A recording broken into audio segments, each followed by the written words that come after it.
نمازوں کا باقاعدہ اہتمام اور انتظام کرتے ہوئے مسجد کے اندر ادا کرتے ہیں۔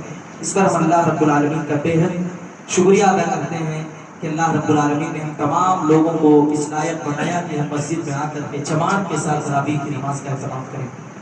میرے بھائیوں دوستو، کل بات چل رہی تھی سورۃ الکہف کے اندر نوجوانوں کے تعلق سے۔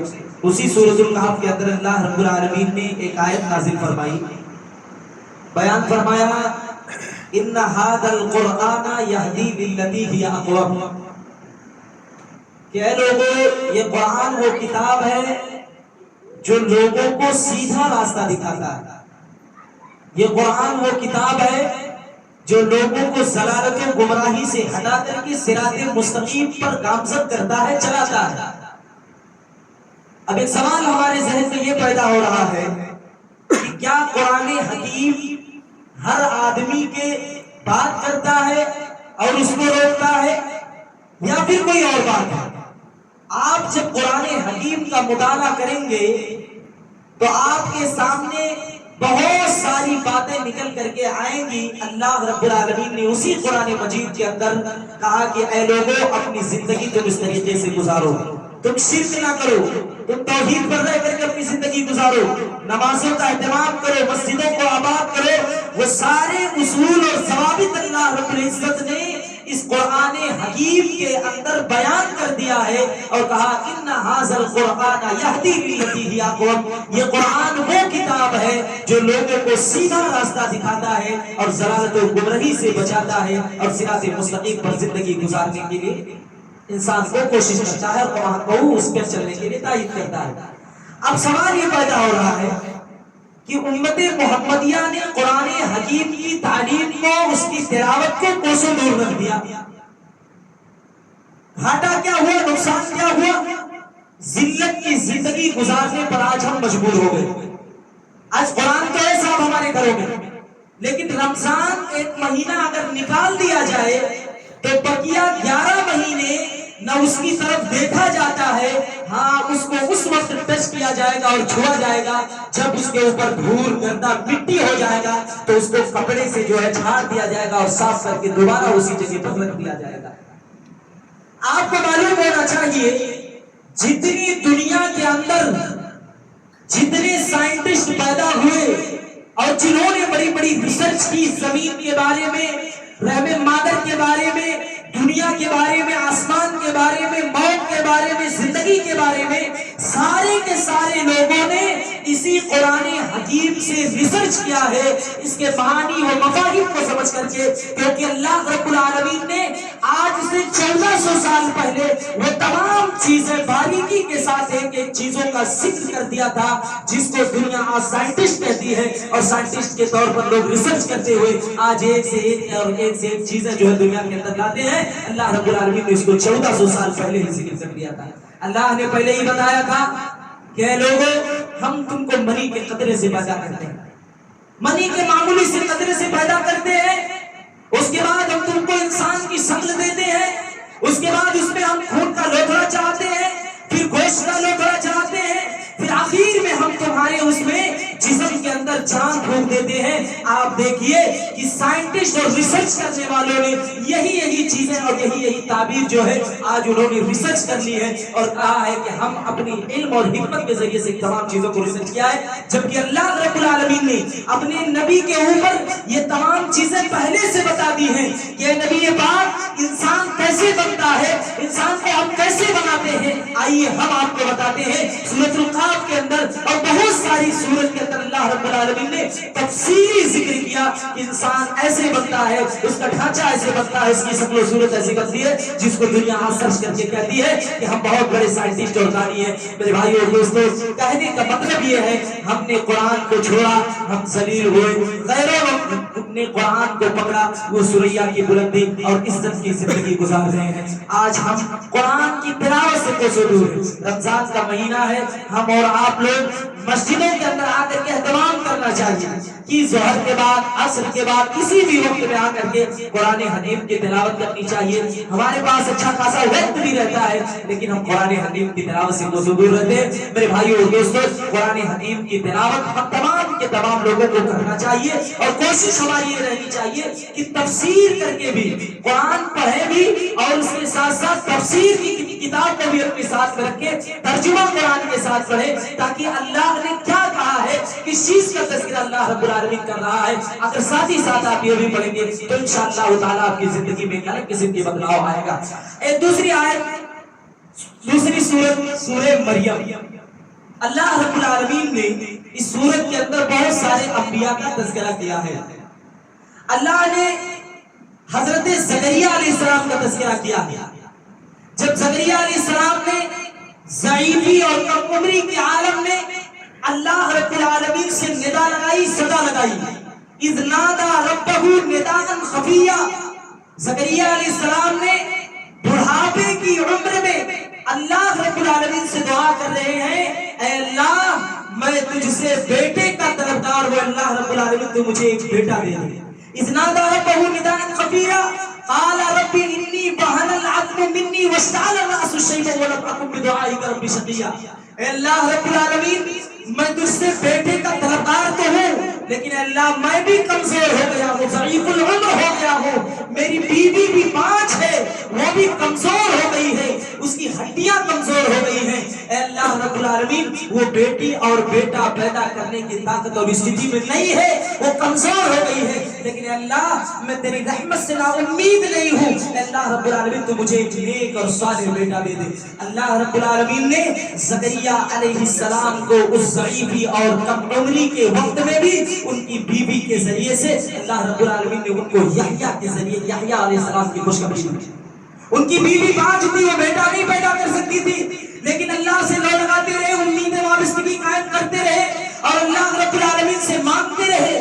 اللہ رب العالمین نے اس کو کہا یا زکریا انا نبشرک بغلام اسمہ یحییٰ, اے زکریا ہم تم کو ایک ایسے لڑکے کی خوشخبری و بشارت سناتے ہیں جس کا نام یحییٰ ہے اور وہ تمہارے گھر کے اندر پیدا ہوگا. زکریا علیہ السلام نے کہا اے اللہ رب العالمین بیٹا جب ہوگا تو اس کی کوئی علامت, اس کی کوئی وجہ اور صفت بتا دے, میں کیسے پہچان پاؤں گا جب میرے گھر میں بیٹے کی خوشخبری ہوگی. زکریا علیہ السلام سے اللہ رب العالمین نے کہا اے زکریا جب تم کو بیٹا پیدا ہونے والا ہوگا, جب تم کو خوشخبری ہم دیں گے تم 3 دن تک بول نہیں پاؤ گے, تمہاری زبان میں تمہارے جسم کے اندر کوئی بیماری نہیں رہے گی. لیکن خوشخبری کی علامت اللہ نے یہ بیان کی کہ جب تمہیں ہم خوشخبری و بشارت دیں گے تو تم 3 دنوں تک بول نہیں پاؤ گے, نہ تمہارے زبان میں لغنت رہے گی نہ کسی طرح کی کوئی بیماری رہے گی. لیکن خوشخبری کی علامت یہ ہے کہ جب بیٹا ہوگا تو تم بول نہیں پاؤ گے. میرے بھائیو اور دوستو, اللہ رب العالمین نے زکریا علیہ السلام کو اس ضعیفی اور کم عمری کے وقت میں بھی اللہ رب العالمین نے ان کو بیٹے سے نوازا. آپ کو یاد ہونا چاہیے مریم علیہ السلام, مریم علیہ السلام کو اللہ نے بے پھل موسم دے دیا, بے موسم اللہ رب العالمین نے ان کو پھل دے دیا. جب بے موسم پھل کو انہوں نے دیکھا تو اللہ رب العالمین کے سامنے سجدریز ہو گئی, اللہ سے دعائیں کرنے لگی, منت سماجت کرنے لگی. اللہ رب العالمین نے مریم علیہ السلام کے پاس ایک فرشتہ بھیجا, جبریل امین کو بھیجا اور جبریل امین آدمی کی شکل میں ان کے پاس آئے. جب مریم علیہ السلام کے پاس جبریل امین تشریف لے کر کے آئے تو وہ پردہ کرنے لگی اور وہ کہنے لگی کہ اللہ کا خوف اپنے دل کے اندر پیدا کر, میں کسی کے سامنے بے پردہ ہو کر کے نہیں آتی ہوں. یہ ہے دیندار عورت کی علامت و صفت, یہ ہے دیندار عورت کی خواہش اور کوالٹی. میرے بھائیو اور دوستو کہ کوئی غیر محرم اگر اس کے سامنے آئے گا, چاہے وہ جان پہچان کا ہو یا اجنبی ہو, وہ اپنے چہرے کو ڈھک لے گی, اپنے چہرے کو چھپا لے گی. مریم علیہ السلام نے فرشتے کو دیکھا جو آدمی کی شکل میں تھا, انہوں نے کہا کہ میں کسی اجنبی کے سامنے بغیر پردے کے نہیں آتی ہوں, لہٰذا تیرے دل میں اللہ کی خوف ہونی چاہیے, تو دور ہو جا. انہوں نے کہا میں تجھے اللہ کی جانب سے بشارت دینے کے لیے آیا ہوں, مجھے اللہ نے تیری جانب بھیجا ہے اور بیٹے کی خوشخبری و بشارت دے کر کے بھیجا ہے. اے مریم میں خود سے نہیں آیا ہوں, مجھے اللہ نے بھیجا ہے، میں اللہ رب العالمین کا مقرب فرشتہ ہوں۔ جبریل امین نے ان کو بیٹے کی بشارت و خوشخبری دی میرے بھائیو اور دوستو۔ اور قرآن کے اندر اللہ نے کہا فَحَمَلَتْهُ فَانْتَبَذَتْ بِهِ مَكَانًا قَصِيًّا، لہٰذا اللہ رب العالمین کے حکم اور آرڈر سے مریم علیہ السلام حاملہ ہو گئی۔ جب وہ حاملہ ہو گئی تو اپنے گھر کو چھوڑ کر کے کسی دور جانب چلی گئی۔ اللہ رب العالمین کے حکم اور آرڈر سے اللہ نے ان کو کہا کہ چھوڑ کر کے یہاں سے چلی جاؤ، اور پھر وہ فریاد کرنے لگی اے اللہ رب العالمین ہم کیا کھائیں گے، کیا پیئیں گے، کیا پہنیں گے؟ اللہ تو مجھے کہہ تو رہا ہے چلی جا، لیکن اللہ میں کیا کھاؤں گی، کیا پہنوں گی؟ اللہ رب العالمین نے اس کا بھی انتظام اور اہتمام کیا میرے بھائیو اور دوستو۔ جب بیٹا پیدا ہو گیا، جب بیٹا پیدا ہو گیا تو بیٹے کو لپیٹ کر کے لے کر کے آئی۔ جب سماج کے اندر اس بیٹے کو لپیٹ کر کے لے کر کے آئی، سماج والوں نے انہیں نعوذ باللہ من ذالک ثانیہ کہا یا اخت ہارون ما کان ابوک امرأ سوء وما کانت امک بغیہ، اے ہارون کی بہن تیرا بھائی ایسا نہیں تھا، تیرا خالو ایسا نہیں تھا، تو کیسے بدچلن ہو گئی، تو کیسے بدکار ہو گئی؟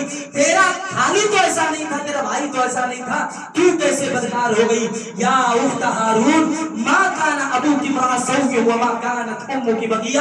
لوگ انہیں طعنہ دینے لگے، انہیں الٹا سیدھا کہنے لگے، انہیں بدکار عورت کہنے لگے، بدزانیہ عورت کہنے لگے، لیکن مریم علیہ السلام کی زبان سے صدا نکلی اے اللہ رب العالمین یہ دن آنے سے پہلے میری موت کیوں نہیں آ گئی، میرا انتقال کیوں نہیں ہو گیا، میں اس دنیا سے رخصت ہو کر کے کیوں نہ چلی گئی؟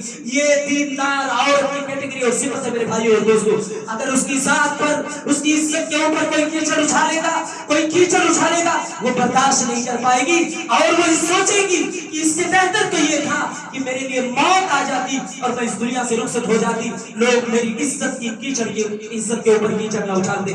میرے بھائیو اور دوستو، جب لوگوں نے انہیں برا بھلا کہنے لگا، برا بھلا انہیں کہنے لگی، لوگ الٹا سیدھا کہنے لگے، طعنہ دینے لگے، بدکار اور بدزناکار عورت کہنے لگے، اللہ رب العالمین نے اس بیٹے کو، اللہ رب العزت نے یہ طاقت دی، یہ قوت دی، دنیا کے اندر دو ہی قسم کے بچوں نے جو ہے میرے بھائیو اور دوستو ماں کی گود میں بولا ہے، اس میں ایک بچہ مریم علیہ السلام کا لڑکا بھی ہے، حضرت عیسیٰ علیہ السلام۔ اللہ رب العالمین نے جب سارے کے سارے لوگ ان کو طعنہ دینے لگے، بدکار اور بدزناکار عورت کہنے لگے، اللہ نے لڑکے کے زبان میں، عیسیٰ علیہ السلام کے زبان میں اتنی تاثیر پیدا کر دی، لڑکا کہہ اٹھا، عیسیٰ علیہ السلام کہہ اٹھے قال انی عبد اللہ آتانی الکتاب وجعلنی نبیا، اے لوگو میں اللہ کا بندہ ہوں، کسی بدکار کا لڑکا نہیں ہوں، کسی بدزناکار کا لڑکا نہیں ہوں، مریم علیہ السلام میری ماں ہے اور میں اللہ رب العالمین کا مقرب بندہ اور فرشتہ ہوں، مجھے اللہ نے نبی بنا کر کے بھیجا ہے۔ میرے بھائیو اور دوستو، یہ واقعات ہمیں یہ سبق دیتے ہیں، یہ نصیحت دیتے ہیں، یہ واقعات ہماری زندگیوں میں بہت اہمیت کا حامل ہے کہ وہ اللہ جو مریم علیہ السلام کو بیٹا دے سکتا ہے، زکریا علیہ السلام کو ضعیفی اور کم عمری کے عالم میں بیٹا دے سکتا ہے، میرے بھائیو اور دوستو ہم کو آپ کو کیوں نہیں دے سکتا ہے؟ وہی رب آج بھی موجود ہے، وہی مالک آج بھی موجود ہے، وہی خالق آج بھی موجود ہے، جو زکریا کا رب تھا، جو مریم کا رب تھا، جو عیسیٰ کا رب تھا، جو یحییٰ کا رب تھا، وہی رب آج بھی موجود ہے۔ وہ رب نہیں بدلا ہے، ہم اور آپ بدل گئے ہیں۔ اللہ کے دربار کو ہم چھوڑ چکے ہیں، کسی اور کے دربار کا سوالی بننا ہم پسند کر رہے ہیں۔ اللہ نہیں بدلا، لوگوں کے اعمال و کرتوت بدل گئے، لوگوں کے دل بدل گئے کہ انہوں نے اللہ کے در کو چھوڑ کر کے کسی اور کے در کا سوالی بننا پسند کیا۔ اللہ رب العالمین نے اس بارے کے اندر حضرت ابراہیم علیہ السلام کا تذکرہ کیا۔ آپ کو یاد ہونا چاہیے ابراہیم علیہ السلام تو تسلیم و جلیل القدر انبیاء ہیں، جب انہوں نے اللہ رب العالمین نے ان کو نبی بنایا، نبوت سے سرفراز کیا، میرے بھائیو اور دوستو قوم کے اندر آئے اور سب سے پہلے انہوں نے اپنے والد گرامی کو ٹارچر کیا اور ان کو پکڑا، کہا اذ قال لأبيه يا أبت لم تعبد ما لا يسمع ولا يبصر ولا يغني عنك شيئا۔ اپنے باپ کے پاس آئے جن کے والد محترم کا نام آزر تھا، وہ بتوں کا بنانے والا تھا، وہ بتوں کو بنا کر کے مارکیٹ کے اندر سیل کرتے تھے اور بیچتے تھے۔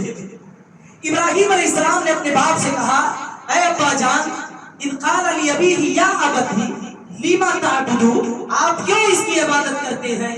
مالا تسمع جو نہ سن سکتا ہے، ولا تبصر جو نہ دیکھ سکتا ہے، اور نہ ہی بول سکتا ہے، ولا یغنی عنک شیئا، اور نہ ہی آپ کو یہ بے نیاز کر سکتا ہے، آپ اس کی عبادت کیوں کرتے ہیں؟ یا ابدی انی قد جاءنی من العلم ما لم یاتک فاتبعنی اهدک صراطا سویا۔ اے میرے ابا جان، اے والد محترم، آپ کیوں اس چیز کی عبادت کرتے ہیں جو نہ بول سکتا، نہ سن سکتا، نہ دیکھ سکتا، نہ ہی آپ کو کوئی چیز دے سکتا، نہ ہی نفع نقصان کا مالک ہو سکتا ہے؟ میرے پاس علم ہے، میں اللہ کا مقرب بندہ ہوں، نبی ہوں، میں آپ کو ڈرانے کے لیے، روکنے کے لیے آیا ہوں، لہٰذا آپ بتوں کی عبادت سے دور ہو جائیے اور بتوں کی عبادت نہ کیجیے۔ اور کہا یا ابتی لا تعبد الشیطان، اے میرے ابا جان، شیطان کی عبادت نہ کیجیے، ان الشیطان کان للرحمن عصیا، شیطان اللہ رب العالمین کا کھلا ہوا دشمن ہے، بہت بڑا دشمن ہے۔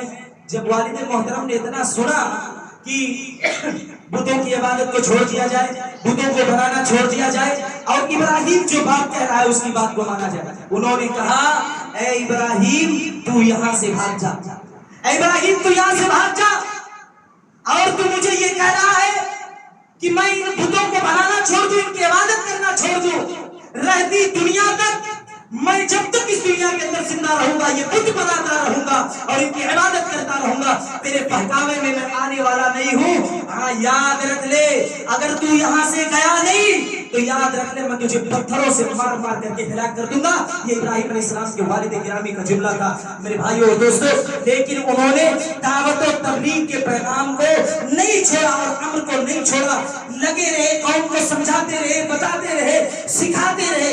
کہنے کا مطلب یہ ہے میرے بھائیوں اور دوستوں، دین کے راستے پر قائم و دائم رہو گے تو پریشانیوں کا سامنا کرنا پڑے گا۔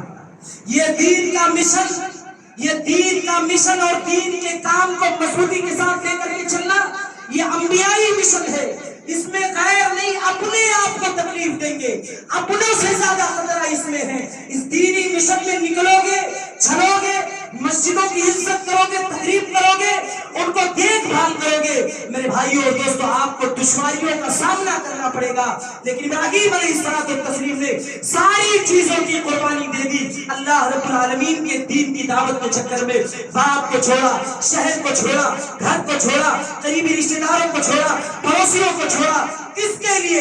اللہ رب العالمین کے لیے، سارے لوگوں کو چھوڑ کر کے صرف ایک اللہ رب العالمین کی دعوت دینے کے لیے اور ایک اللہ رب العالمین کے دین کے قلعے کو مضبوط کرنے کے لیے باپ کو چھوڑ دیا، ماں کو چھوڑ دیا، قبیلے قبیلے خاندان پڑوسی اور رشتہ داروں کو چھوڑ دیا۔ میرے بھائیوں اور دوستوں، دین کے راستے میں چلو گے دشواریاں آئیں گی، اپنے کیا، خیر کیا، حکومت کیا، ہر جہار جانب سے تکلیف کا سامنا کرنا پڑے گا، لیکن ہمیں اپنی ہمت، اپنی طاقت اور اپنے وسعت کو مضبوط کرنا ہے۔ اللہ رب العالمین سے دعا ہے الہ العالمین جتنی بھی باتیں کہی گئی ہیں اس پر ہم تمام کے تمام لوگوں کو عمل پیرا ہونے کی توفیق عطا فرما۔ اللہ رب العالمین سے دعا ہے الہ العالمین تو ہماری نمازوں کو قبول فرما۔ اللہ رب العالمین سے دعا ہے الہ العالمین تو ہمارے صدقہ و خیرات کو قبول فرما۔ اللہ رب العالمین سے دعا ہے الہ العالمین تو ہمارے صدقہ و خیرات، روزوں اور تراویح کی نمازوں کو اپنی بارگاہ میں قبول فرما۔ اللہ رب العالمین ان اعمال کے بدلے تو ہمیں جنت الفردوس میں داخلہ دے۔ اللہ رب العالمین ان اعمال کے بدلے تو ہمیں جہنم سے نجات دے۔ اللہ رب العالمین جو ہم جیسے پریشان ہیں مولا تو ان کی پریشانی کو دور کر دے۔ اے اللہ جو قرض دار ہیں ان کے قرض کو دور کر دے۔ اے اللہ جو مصیبت زدہ ہیں ان کی مصیبتوں کو دور کر دے۔ اے اللہ جو بیمار ہیں ان کی بیماری کو دور کر دے۔ اے اللہ جو تنگحال ہے ان کی تنگحالی کو دور کر دے۔ اے اللہ جو قرض دار ہے ان کے قرض کو دور کر دے۔ اے اللہ رب العالمین مسلمان بھائی اس دنیا کے کسی بھی خطے، کسی بھی گوشے کے اندر ہو، مولا کریم تو ان کی پریشانی کو دور کر دے۔ الہ العالمین تو ان کو اچھی زندگی عطا کر۔ اے اللہ ہم میں سے جو مسلمان بھائی اس دنیا سے رخصت ہو گئے، مرد ہو یا عورت، بچہ ہو یا بوڑھا، جوان ہو، کوئی بھی ہو، اللہ اگر وہ مسلمان ہو مولا کریم تو اس کے قبروں کو نور سے بھر دے۔ مولا کریم تو اس کو کروٹ کروٹ جنت الفردوس نصیب فرما۔ الہ العالمین جو ہم میں سے اس دنیا کے اندر زندہ ہیں مولا کریم تو ان کو ایمان کے ساتھ اس دنیا کے اندر زندہ رکھ۔ مولا کریم جب خاتمہ بالخیر ہو تو ایمان پر ہو۔ آمین۔ اقول قولی ھذا استغفر اللہ لی ولکم ولسائر المؤمنین فاستغفروہ انہ هو الغفور الرحیم۔ والسلام علیکم ورحمۃ اللہ وبرکاتہ۔